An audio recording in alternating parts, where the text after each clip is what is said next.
Welcome back to my YouTube channel Usha Sangwan English वाली। और आज हम जो है ना क्लास 9 का लेसन 1 मोमेंट का एक लेसन 1 है lost child. I am going to explain that lesson. और इस लेसन में जो राइटर मुल्क राज आनंद है, मुल्क राज आनंद इंडियन राइटर है। He was born in Pakistan and died in Pune hospital. Pune hospital में उनकी डेथ हो जाती है 2004 के अंदर, और 1905 में उनका बर्थ होता है। He has written so many short stories, और जो पुअर सोसाइटी है उस सोसाइटी के बारे में उन्होंने लिखा है। इन दिस स्टोरी जो राइटर मुल्क राज आनंद है, क्लास 9 का जो लेसन 1 है लॉस्ट चाइल्ड। लॉस्ट चाइल्ड के अंदर what is the role of the parent, parent का रोल क्या है in the life of a child, he has described very beautifully. देखिए पेरेंट का रोल क्या है। कई बार हमें ये भी लगता है कि पेरेंट डांट रहे हैं, धमका रहे हैं, कुछ भी कर रहे हैं। चलिए स्टोरी जो है इसकी समरी मैं आपको बाद में एक्सप्लेन करूँगी, इस लेसन के अंदर मैं समरी भी बताऊँगी, लेकिन उससे पहले हम आपको एक छोटी सी स्टोरी बताते हैं कि एक पेरेंट का रोल क्या होता है। एक बार एक लड़का होता है and he was flying kite, kite को फ्लाई कर रहा था छत के ऊपर। He was flying the kite, और उसके हाथ में मांझा था। जैसे ऐसे ऐसे ऐसे करते ना, ऐसे ऐसे करते हैं तो जब पतंग उड़ाते हैं तो अंडरस्टूड है, उसके हाथ में मांझा होता है।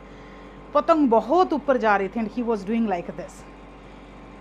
उसी टाइम के ऊपर उसके फादर भी बच्चे के पास में खड़े रहते हैं, और वो बोलता है कि पापा देखो मेरी छत के ऊपर पतंग चली गई है, और देखो कितनी ऊंची से। तो उसके फादर ने बोला कि देखो आपकी पतंग ऊपर जा रही है क्योंकि जो मांझा है वो किसके हाथ में, मैंने पकड़ रखा है, तुम ऐसे ऐसे ऐसे ऐसे उसे उड़ा रहे हो। कहता फिर उससे क्या हो जाएगा, मेरी पतंग तो जा रही है। और बाप ने तुरंत उसके ऊपर कट मारा पतंग पे। और पतंग के साथ क्या हुआ सोचो आप। जैसे उस बाप ने उस पतंग के ऊपर कांटा मारा, पतंग उलझ पुलझ हो हा करके बाकी लोगों की पतंग में उलझ गई। न उसे समझ में आया कि उसकी पतंग है कहाँ। अब बच्चा सोच में पड़ गया और बोलता है पापा आपने ये क्या किया। बोला कुछ नहीं, ज़िंदगी ऐसे ही है। कई बार आपको लगता है कि आप ऊंचाइयों पे जा रहे हैं, लेकिन आप भूल जाते हैं कि अगर आप ऊंचाइयों पे जा रहे हैं तो आप अपने पेरेंट्स की वजह से जा रहे हैं। आपके पेरेंट्स का रोल बहुत ज़बरदस्त होता है ज़िंदगी के अंदर। माँ बाप से बढ़कर आपकी लाइफ में कुछ हो ही नहीं सकता। इस कहानी के अंदर very beautifully Mulk Raj has described the role of the parent, कि सब चीज़ एक तरफ है और माँ बाप एक तरफ है। दुनिया में कोई भी चीज़, पैसा, धन, दौलत, माँ बाप की कमी को कभी पूरा नहीं कर सकता। अब यहाँ पर स्टोरी बहुत, आप एक बात देखो, किसी भी क्लास के अंदर, चाहे 9th है, चाहे 10th है, चाहे 11th है, चाहे 12th है, किसी भी क्लास के अंदर अगर कोई भी स्टोरी को डिस्क्राइब किया जाता है and in the beginning of the lesson, in the beginning of the syllabus क्यों करा जाता है, ताकि आप लोग उस वेटेज को समझो, ताकि आप लोग उन सब चीज़ों को समझो कि वाकई में हो क्या रहा है आपकी लाइफ में और क्या होना चाहिए। अब देखो राइटर मुल्क राज आनंद ने क्या बताया कि एक छोटा सा बच्चा होता है और वो अपने पेरेंट्स के साथ में फेयर में जाता है। मतलब कहाँ जाता है, मेले में। जब मेले में जाता है उसके जो पेरेंट्स होते हैं वो बहुत ज़्यादा कंजूस होते हैं, बहुत कंजूस होते हैं उसके पेरेंट। जब वो मेले में जाता है तो सबसे पहले उसे ना बैलून दिखाई देते हैं and he attracted towards the balloon, balloon की तरफ अट्रैक्ट हो जाता है। And he sad, he look towards his parents and he sad कि मुझे क्या चाहिए, बैलून चाहिए, आई नीड बैलून, पापा मुझे वो बैलून चाहिए। बट उसके पेरेंट्स ने हाथ खींचा और उसके बाद उसको आगे लेके चले गए, क्योंकि ये हो सकता है कि उसके पेरेंट की पॉकेट में उतना दम नहीं था कि वो उसको बैलून खरीद के दे देते, लेकिन बच्चे की खुशी के लिए वो कहीं ना कहीं वहाँ उसके घुमाने तो लेके गए ना। उसके बाद क्या हुआ, उसे स्विंग्स दिखाई दिए, झूले। उसके बाद उसे बर्फ़ी दिखाई दी। जब बर्फ़ी दिखाई तो उसको मुंह में पानी आ गया और उसे सचमुच ऐसे लगने लग गया कि अब मुझे क्या करना चाहिए, कि ये बर्फ़ी मुझे चाहिए। लेकिन वो जानता था कि उसके जो पेरेंट्स हैं उसे अलाउ नहीं करेंगे उस बर्फ़ी के लिए। फिर उसे स्नेक चार्मर दिखाई दिया, उसे स्नेक चार्मर का गेम भी देखना था। वो सारी चीज़ें, कभी झूला, कभी जलेबी, कभी स्नेक चार्मर, कभी बर्फ़ी, कभी जलेबी, सब कुछ उसे दिखाई दे रहा था ना। He wanted to get that thing, but उसे अपने पेरेंट्स के बारे में पता था कि my parent will not allow me, मेरे पेरेंट मुझे अलाउ नहीं करेंगे, मेरे पेरेंट वो चीज़ मुझे नहीं दिलाएंगे। अब फाइनली क्या होता है, वो अपने पेरेंट्स के आगे पीछे चला जाता है और वहाँ मेले में बहुत ज़्यादा भीड़ होती है, क्राउड बहुत ज़्यादा था वहाँ पर।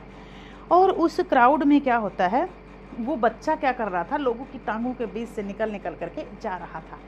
और एक सर्टेन पॉइंट ऐसा आ जाता है जब बच्चा अपने पेरेंट्स से सेपरेट हो जाता है। उसके पेरेंट उसे ढूंढ रहे थे, बच्चा अपने पेरेंट्स को ढूंढ रहा था, और बच्चा अपने जगह पे खड़ा होकर के ज़ोर ज़ोर से रोने लग जाता है। वहाँ पर कोई जेंटलमैन आता है और उसको बच्चे को अपनी गोद में उठाता है, अपनी गोद में उठा करके कहता है कि क्या हुआ, क्यों रो रहे हो। तो बच्चा बोला कि मुझे मेरे मम्मी पापा चाहिए। तो तुझे तेरे मम्मी पापा चाहिए, अच्छा चल ठीक है। उसने बच्चे को गोदी में उठाया, मैं तेरे को तेरे पापा से मिलाता हूँ। लेकिन सबसे पहले उसे वो बैलून दिखाई दिए। कहता तू रोने से चुप तो हो, मैं तुझे ये बैलून दिलाता हूँ। बच्चा कहता नहीं, I don't need this balloon, मुझे बैलून नहीं चाहिए। तो तुझे क्या चाहिए, मुझे मेरे मम्मी पापा चाहिए। उसके बाद में उसे स्नेक चार्मर का गेम दिखाई दिया। उसने कहा चलो ठीक है, मैं तुझे आजा ना अपने साथ, आजा मैं अपने साथ तुझे गेम दिखाता हूँ, क्योंकि जब तू ये गेम देखेगा तो शायद हैप्पी हो जाएगा। लेकिन वहाँ बच्चे ने उस गेम को भी नहीं देखा, स्नेक चार्मर के गेम को नहीं देखा। बच्चे को फिर बुलाता है वो, और उसके बाद में बुलाता है कि चल कोई बात नहीं, मैं तुझे स्वीट्स दिलाता हूँ। लेकिन बच्चा उस स्वीट्स को भी नहीं खाता, रिफ्यूज़ कर देता है।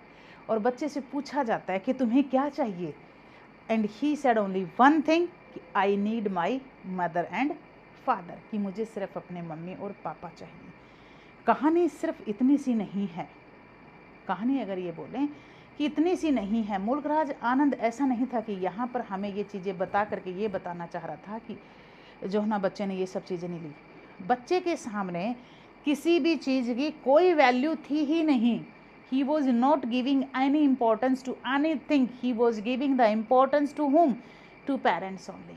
और मुझे क्या चाहिए, सिर्फ मेरे पेरेंट्स चाहिए, क्योंकि अगर पेरेंट्स हैं तो हमारे पास सब कुछ है।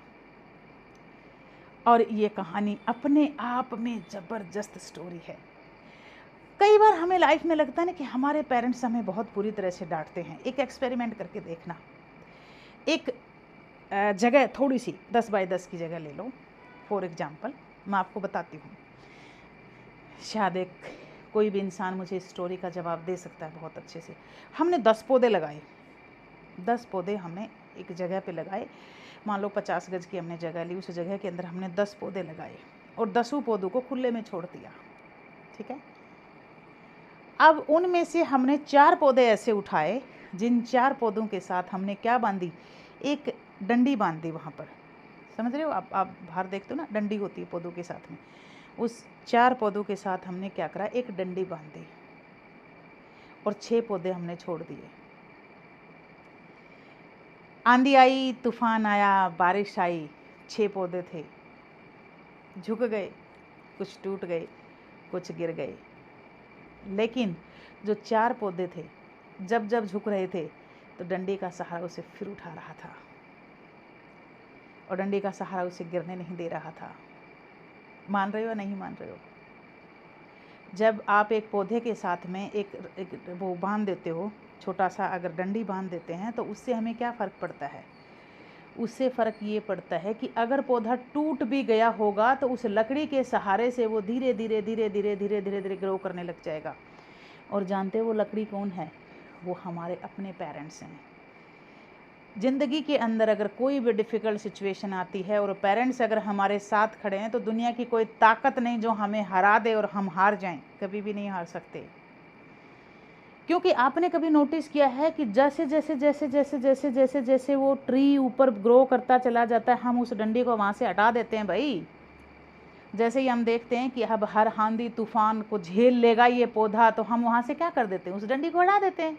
पूरी सिंपल रूल है या नहीं है? आप ये बताइए।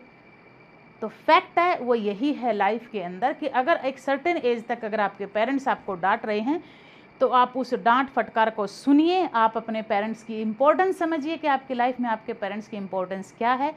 क्योंकि अगर वो डांट, एक देखो 24-25 साल का बच्चा सेट हो जाता है, 24-25 साल की एज के बाद कोई भी पेरेंट अपने बच्चे को नहीं डांटता। लिखवा लो रिटर्न में, कोई नहीं डांटता, क्योंकि उसे ये पता होता है कि इस वक्त के ऊपर जो मेरे बच्चे का डिसीजन होगा वो सही होगा या गलत, मेरा बच्चा हमसे ज़्यादा जानता है। क्योंकि आज का जो बच्चा है वो और भी ज़्यादा एडवांस है। तो हमेशा ध्यान रखना, तुम वो मामूली पौधा हो, उस पौधे के साथ में एक डंडी है, एक छोटी सी जो डंडी है ना, वो तुम्हारे पेरेंट हैं और वो एक सर्टेन एज तक तुम्हारे साथ रहते। कभी भी आपने बड़े पेड़ के साथ किसी डंडी को देखा है? नहीं देखा ना। ये रूल हैं, ये ज़िंदगी के रूल हैं, ये नियम हैं। तो आपको ये सब समझने की बहुत ज़्यादा ज़रूरत है कि हमें अपनी लाइफ के अंदर पेरेंट्स की क्या इम्पोर्टेंस है और क्या इम्पोर्टेंस नहीं है, और हमें अपने पेरेंट्स को कैसे समझना है। ठीक है, क्योंकि जिस तरह से छोटा जो बच्चा था उसको सारी खुशियाँ देने के बावजूद भी उस बच्चे को सिर्फ उसके पेरेंट्स चाहिए थे, इन द सेम वे सभी लोगों को अपने माँ बाप चाहिए, और माँ बाप की डांट को प्यार आशीर्वाद समझ करके उसे ले लिया करो, आगे बढ़ा करा करो, और ये मान के चला करो, अगर आपकी लाइफ में आपके पेरेंट्स हैं तो यू आर ब्लेस्ड, अगर आपके पेरेंट्स नहीं हैं तो आपसे बदकिस्मत इंसान कोई भी नहीं है। Thank you. और इसका सबसे ज़्यादा इंपॉर्टेंट जो क्वेश्चन बन रहा है वो ये बन रहा है कि what is the importance of the parents in the life of a child. Competency based अगर मैं क्वेश्चन पेपर सेटर बनूंगी तो मैं यही लिखूंगी, और मेरा एक्सपीरियंस शायद गलत नहीं है। Thank you, have a nice day.